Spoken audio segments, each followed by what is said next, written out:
Hello everyone. तर कसे आहात सगळे? दीपास टेस्टी डिलाईटमध्ये तुम्हा सर्वांचं खूप खूप स्वागत आहे. तर आज ही भात आणि आमटी बघताय. तर ही आमटी मी ॲक्च्युली तुळजापूरला जात असताना सोलापूर रोडला एका हॉटेलमध्ये खाल्ली होती. तर तिथे तरी या आमटीला बाजार आमटी म्हणून ओळखतात. तर मी आज त्याच प्रकारात म्हणजे आमटी करायचं ट्राय केलं आहे. तर आता ही रेसिपी बघून तुम्हीच सांगा ही रेसिपी मला जमली आहे की कशा काय ते. तर आता आपल्या रेसिपीला सुरुवात करूयात. त्यासाठी मी 2 चमचे चणा डाळ, 2 चमचे उडीद डाळ, 2 चमचे तूर डाळ, 2 चमचे मसूर डाळ आणि 2 चमचे मूग डाळ. तर अशी प्रत्येकी 2-2 चमचे अशा या 5 प्रकारच्या डाळी घेतलेल्या आहेत. आणि आता ते आपण स्वच्छ अशी धुवून घेणार आहोत. तर मी 2 पाण्यानं तरी ती सगळ्या डाळी स्वच्छ अशा धुवून घेतलेत. त्यानंतर आपण ती डाळ घेणार आहोत कुकरमध्ये आणि आता ती शिजवून घेणार आहोत. तर आपल्याला त्यामध्ये 1.5 ग्लास पाणी घालायचं आहे आणि त्यानंतर अगदी अर्धा चमचा असं आपण त्यामध्ये तेल घालणार आहोत आणि बस बाकी मीठ वगैरे काही एक घालणार नाही. आणि या डाळीला आपल्याला छानपैकी 4 शिट्ट्या करून घ्यायचे. तर आता डाळ आपली शिजतीच तोपर्यंत करूयात मसाल्याची तयारी. तर गॅसवर एक पॅन गरम करत ठेवला. त्यामध्ये घातलेला आहे उभा चिरलेला कांदा. तर हे 2 मोठ्या साईजचे कांदे मी उभे चिरून घेतलेत. त्यानंतर जवळपास 20 एक पाकळ्या तरी लसणाच्या, असं म्हणजे 2 कुड्या लसणाच्या सोलून घेतलेत. त्यानंतर थोडंसं खोबरं घेतलेलं आहे. तर अर्धी वाटीच्या आसपास ते खोबरं आहे. तर ते मी स्लाईसमध्ये कट करून घेतलं आहे. ते थोडंसं परतलं की नंतर आपण त्यामध्ये घालणार आहोत 1 चमचा पांढरे तीळ आणि 1 चमचा धने. तर धने आणि तीळही आपण कांद्या लसूण याच्यासोबत छान असं परतवून घेणार आहोत आणि ते असं अर्धवट परतत परतत आलं की त्यामध्ये नंतर आपण घालणार आहोत टोमॅटो. तर हे 2 टोमॅटो मीडियम साईजचे आहेत आणि त्यासोबतच मी कोथिंबीरचे थोडेसे देठ म्हणजे कोथिंबीर अशी घेतलेली आहे. तर आता आपल्याला हे सगळे मसाले छान असे कलर येईपर्यंत गोल्डन कलर येईपर्यंत परतवून घ्यायचे. तर बघू शकता आता आपला कांदा टोमॅटो वगैरे छान असं परतलं गेलं आहे आणि त्याला थोडासा असा ब्राऊनसर कलर आलेला आहे. तर आता हे आपण एका प्लेटमध्ये काढून घेऊयात आणि थोडं आपण ते थंड करून घेणार आहोत. तर आता ते मी प्लेटमध्ये काढून घेतलं आहे आणि थंड करून घेतलं आहे.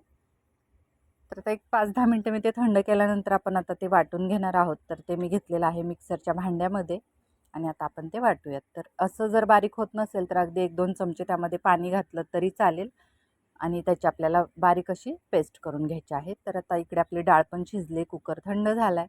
तर आता मी तुम्हाला दाखवते. अगदी छान अशी आपली डाळ शिजली गेली. तर ती आता मी मॅशरने थोडीशी हटून घेतली आहे डाळ. तर तुम्ही रवी फिरका याच्या साहाय्याने हटू शकता डाळ किंवा पळीने तुम्ही ती थोडीशी मॅश करून घेतली तरी चालेल. तर आता ती डाळ हटून घेतली आहे.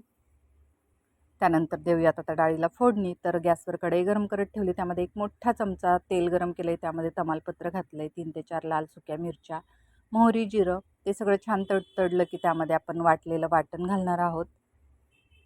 आणि वाटण तसं तर आपण सगळं भाजलेलं आहे, पण तरी आपण तेलामध्ये अगदी त्याचा छान फ्लेवर उतरेपर्यंत परतवून घेणार आहोत. त्याचसोबत मी मिक्सरच्या भांड्याला लागलेला मसाला होता, त्यामध्ये थोडंसं पाणी घालून तो मसाला परतून घेतला आहे. त्यानंतर घालूयात हळद. तर अर्धा चमचा हळद घातली, 1 चमचा गरम मसाला पावडर घातली, त्यानंतर 1 चमचा कांदा लसूण मसाला आणि 1.5 चमचा जी आहे ती काश्मीरी लाल मिरची पावडर घातलेली आहे. त्यानंतर चवीनुसार मीठ. तर मीठ आपण मसाल्यातच घालणार आहोत, म्हणजे ते मसाल्यासोबत परतलं की त्याचा फ्लेवर छान उतरेल. आणि आता हे सगळे मसाले आपल्याला तेल सुटेपर्यंत परतवून घ्यायचे आहेत. तर आता बघू शकता त्यातून छान असं तेल सुटले, मसाले परतले गेलेत. आता आपण ही शिजवलेली डाळ त्यामध्ये घालणार आहोत.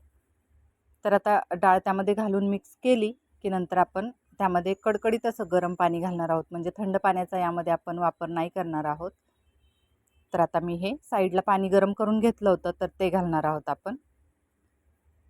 तर आता कुकरलाही जे थोडंसं काही डाळ चिकटली होती त्यामध्ये पाणी घालून मी परत तेही पाणी या डाळीमध्ये ओतलं आहे.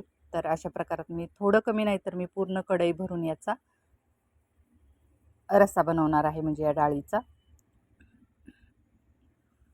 तर बघू शकता आता छान अशी ती डाळ एकजीव करून घेतली आणि आता आपल्याला ती उकळवून घ्यायची.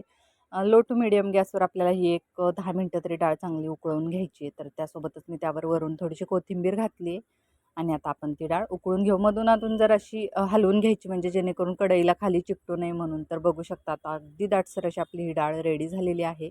तर तुम्हाला ही डाळ पातळ घट्ट किती प्रमाणात हवी आहे त्या प्रमाणात तुम्ही त्यामध्ये पाणी घालू शकता. पातळ हवी असेल तुम्हाला पातळ करू शकता किंवा यापेक्षाही घट्ट हवी असेल तर घट्ट करू शकता. तर आता ही डाळ तर मी म्हणजे आमटी तर मी भातासोबत सर्व केली. तर गरमागरम असा हा भात बनवलेला आहे आणि त्यासोबतच ही आमटी सर्व केलेली आहे आणि त्यासोबत लिंबू कांदा आणि वरून थोडीशी कोथिंबीर घातली आहे. तर ही आमटी म्हणजे भाकरीसोबत खा, चपातीसोबत खा किंवा फुलक्यासोबतही छान लागते आणि भातासोबत तर प्रश्नच येत नाही. अगदी छान गरम गरम भात आणि त्यावर ही आमटी.